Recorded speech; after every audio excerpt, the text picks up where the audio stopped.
నా మాట వినవేంటి? ఇది రాత్రి కాదు గురు, పగలే.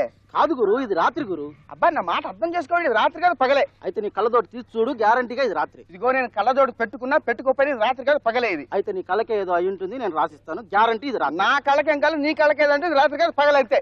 కాదు బాబు. గురుగారు ఒక్క నిమిషం సార్, నేను పగలంటున్నాను, ఆయన రాత్రి అంటున్నాడు. ఇది రాత్రి పగల ఒకసారి చెప్పండి. తెలియదు సార్, మాది ఊరు కాదు.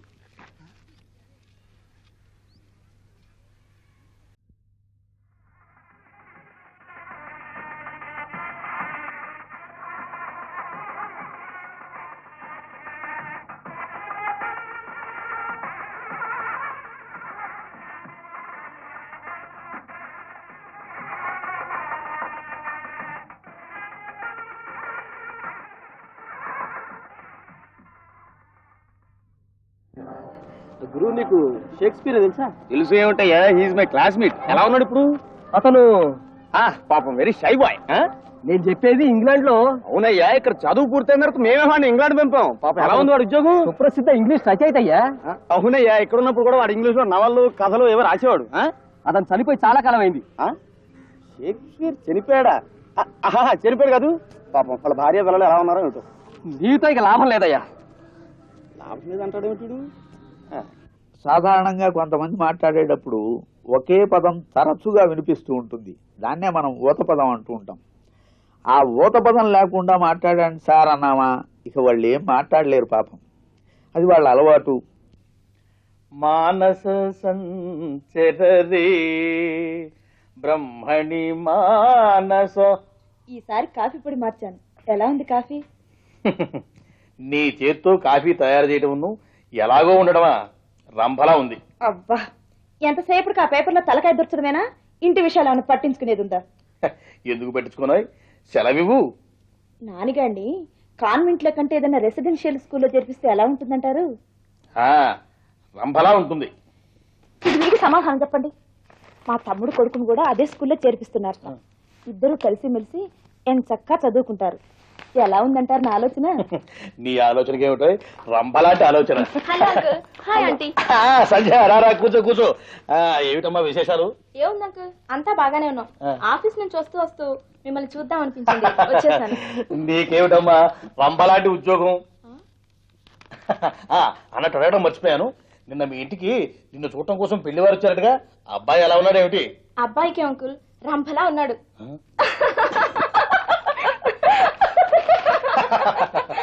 మీరు ఎంతో మంది పిసినారులను చూసుండొచ్చు, కానీ ఇప్పుడు మీరు చూడబోయే పిసినారిని మాత్రం మీరు చూసి ఉండరని నా నమ్మకం. చూడండి.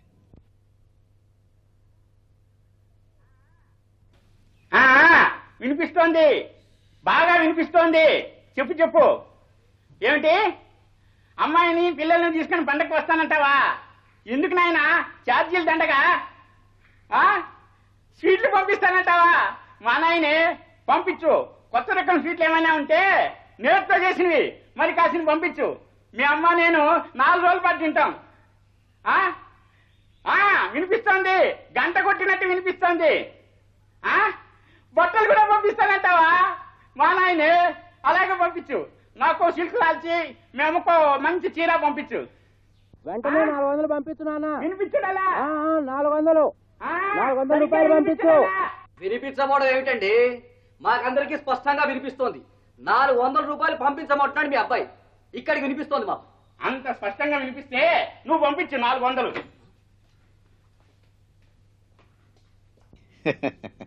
నిత్య జీవితంలోనే ఎంతో మంది హాస్య సంభాషణ చేసేవాళ్ళు, సందర్భోచితంగా జోకులు వేసేవాళ్ళని చూస్తుంటాం. వాళ్ళతో కూర్చున్నప్పుడు అసలు మనకి సమయమే తెలియదు.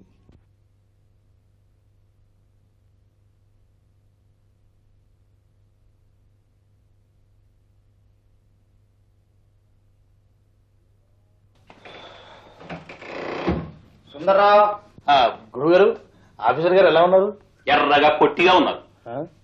అది కాదండి, ఇంటర్వ్యూ టఫ్ గా ఉందని అడుగుతున్నా. ఇంకా సేపట్లో వెళ్తారుగా లోపలికి, అప్పటిదాకా ఓపిక పట్టలేరా? ఏ మనిషి అండి బాబు, ఏదో కాస్త కాలక్షేపం అవుతుంది కదా అని అడుగుతుంటే అంత కోప్పడతాడేంటి? గురుగారు, మీరు ఇంటర్వ్యూకేనా? అవునండి, ఇంటర్వ్యూకి. అరే, నేను ఇంటర్వ్యూకే, ఇద్దరు సేమ్. ఇంతకీ ఏ ఊరండి మీది? గుంటూరు సార్. గుంటూరా? మాది గుంటూరేనండి. మరి గుంటూరులో ఏ పేట అండి మీది? రైలు పేట అండి. రైలుపేట? మాది రైలుపేట అండి. భలే బాగుంది. రైలుపేటలో ఏ లైన్ మీది? రెండో లైన్. రెండో లైనా? ఇది ఇంకా బాగుందండి. మాది రెండో లైనే. మరి రైలుపేట రెండో లైను. మీ ఇంటి నెంబర్ ఎంతండి? 4-1. 4-1. మాది 4-1 అండి బాబు. కాస్త అర్థం ఉండాలండి దేనికైనా. ఒకే ఊరు, ఒకే వీధి, ఒకే ఇంటి నంబర్లో ఉంటున్నారు. ఆ మాత్రం ఒకరికొకరికి పరిచయమే లేదా? ఎవరైనా నవ్విపోతారండి.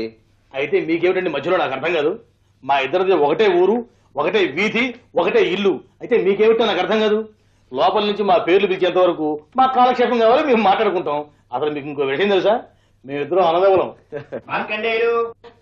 బెస్ట్ ఆఫ్ లక్ రా అన్నయ్య. థ్యాంక్ యూ తమ్ముడు. అయితే మీకు ఇప్పుడు అనుమానం రావచ్చు, మరి హాస్యం అనేది ఏదైనా కిరాణా వస్తువు కాదు కదా కొట్లో కొనుక్కొచ్చుకోవటానికి అని.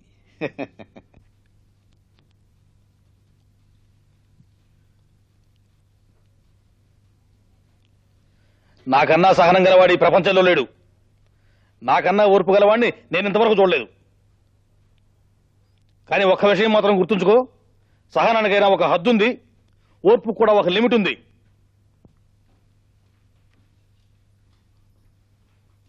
మా తాత పెద్ద పులితో ముఖాముఖి పోట్టాడి మట్టి గరిపించాడు.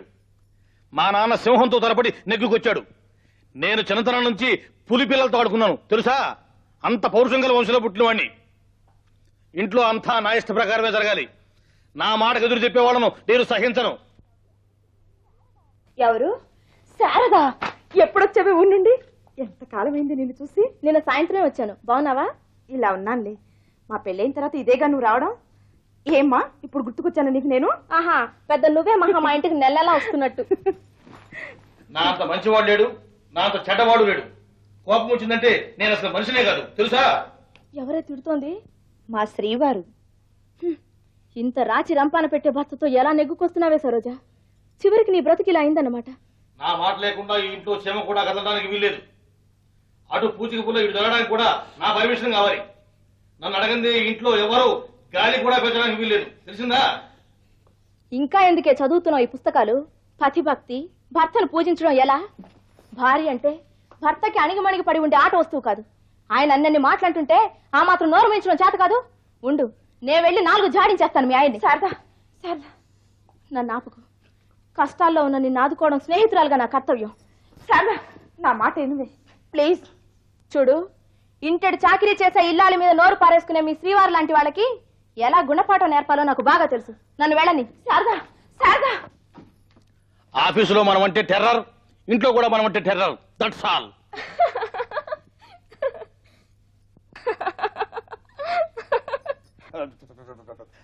వంట మా ఆవిడకు ఒంట్లో బాగలేకపోతాను. మోసం చెయ్యబోయి రెడ్ హ్యాండెడ్గా పట్టుబడిపోయిన ఆ మనిషి పరిస్థితి ఉంటుంది చూడండి. నేను చెప్పే కంటే మీరు చూస్తేనే బాగుంటుందని నా ఉద్దేశం. ముద్దబంతి పువ్వులో మూగ కళ్ళ ఊసులో ఎనక జలమ బాసలు ఎందరికి తెలుసులే. ముద్దబంతి పువ్వులో మూగ కళ్ళ ఊసులో. బాబా చస్తున్నావా ఈ మార్కండేయులు గారితో? అన్ని పాటలు ఒకే ట్యూన్తో పాడతాడు. అవును, మంచి మంచి పాటలన్నీ ఈయన నోట్లో పడి మర్డర్ అయిపోతున్నాయి. సన్నజాజి పందిరి కింద మెల్ల మెల్లగా దూరి దూరిపోయావంటే పాములుంటాయి. సార్ ఏమిటో మీరు పాటలు ఇంత బాగా పాడతారు కదా, కచేరీలు ఎందుకు ఇవ్వకూడదు సార్ మీరు? చక్కగా అడిగావు.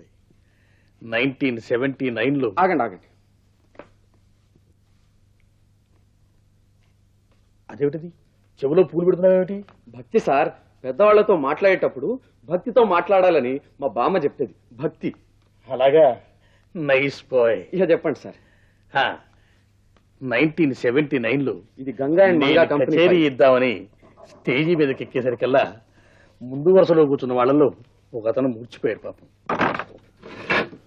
ఏమిటి సంతకం అయిపోయిందా? చెవిలో పూలు పెట్టుకుని మరి సంతకం చేయించుకొచ్చా.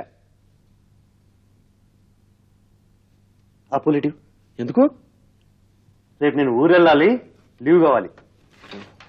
పాడుతా తీయగా చల్లగా పసిపాప. మీరు ఇంత కమ్మగా పాడుతారు కదా, సినిమాలు ఎందుకు ట్రై చేయకూడదు సార్? చక్కగా అడిగావు. 1982లో సార్ ఒక్క నిమిషం ఇంకా చెప్పండి సార్. 1982లో నేను ఆల్మోస్ట్ సినిమాల్లో పాడడం కోసం ఇది నా లీవ్లో మెడ్రాస్ వెళ్ళాను. దాదాపు రికార్డింగ్ కూడా పూర్తిగా వచ్చే సమయంలో అనుకోకుండా నా పాట నీ నోట పలకాల శిలక. ఏమోయ్, కాఫీ తెస్తున్నావా, తీసుకురావడం లేదా? తీసుకొస్తున్నానండి. నీ బుగ్గలు చిక్కుల కాల శిలక. నా ఏమోయ్, ఎంతసేపు కాఫీ తీసుకోవడానికి? బాగుందండి. నిమిషానికి 100 సార్లు ఏమో ఏమో అని పిలుస్తూనే ఉంటారు. తీసుకొస్తున్నానుగా కాఫీ, ఇదిగో. మరి నీకు భర్త అంటే భయం లేకుండా పోతుంది. అదే మా ఆఫీసులో అయితేనా ఎవరైనా సరే మనతో మాట్లాడాలంటే చెవుల్లో పువ్వులు పెట్టుకోగానే మాట్లాడరు. నువ్వేమో అడిగిన తర్వాత గంట కూడా కాఫీ తీసుకురావు.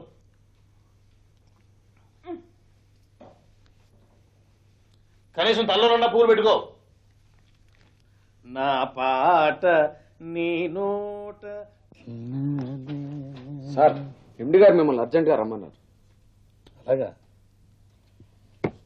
భక్తి సార్, పెద్దవాళ్లతో మాట్లాడేటప్పుడు భక్తితో మాట్లాడాలని మా బామ్మ చెప్పేది. భక్తి. ఇదిగో మధు, ఆ పూలు లేవు. ఇవ్వండి సార్. సారీ, లాభం లేదండి. సార్ రమ్మన్నారట. మార్కండేయులు, ఈ సంవత్సరం మన కంపెనీకి చాలా నష్టాలు వచ్చాయి. ఒక్క నిమిషం సార్. చెప్పండి సార్. ఏమిటయ్యా, నేను మన కంపెనీకి నష్టాలు వచ్చినాయా అంటే నువ్వు చెవులో పూలు పెట్టుకుంటావా? What nonsense you are behaving? అంటే నేను అబద్ధం చెప్తానా? నేను పిచ్చివాడినా? ఏమిటి ఉద్దేశం అసలు? అదిగా సార్, పెద్దవాడితో మాట్లాడేటప్పుడు ఇలాగే చెవుల్లో పూలు పెట్టుకుని భక్తితో మాట్లాడాలని మన స్టాఫ్ అంతా నా దగ్గర అలాగే పెట్టుకుంటారు సార్. ఓయ్ పిచ్చివాడా, వాళ్ళు నిన్ను పూలు చేస్తున్నారన్నమాట. మనం మాట్లాడేటప్పుడు ఎదుటివాడు చెవుల్లో పూలు పెట్టుకున్నాడు అంటే వాడు మనల్ని పూలు చేస్తున్నాడని అర్థం. అర్థమైందా? అలాగా? ముందు ఆ పూలు తీసాయి. మిస్టర్ మార్కెండేయులు, ఈ సంవత్సరం మన కంపెనీకి చాలా నష్టాలు వచ్చాయ్యా.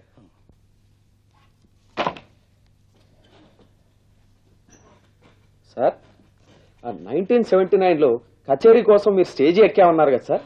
ఒక్క నిమిషం.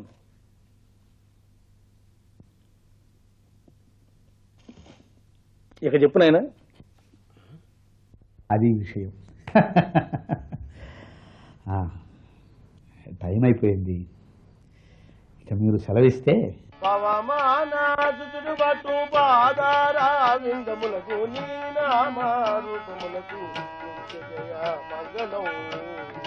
రాజీవ నయన త్యాగరాజు నీ వేడుకుండగ, రాజీవ నయన త్యాగరాజు నీ వేడుకుండగ, నీ నామ రూపములకు నిత్య జయ మంగళం.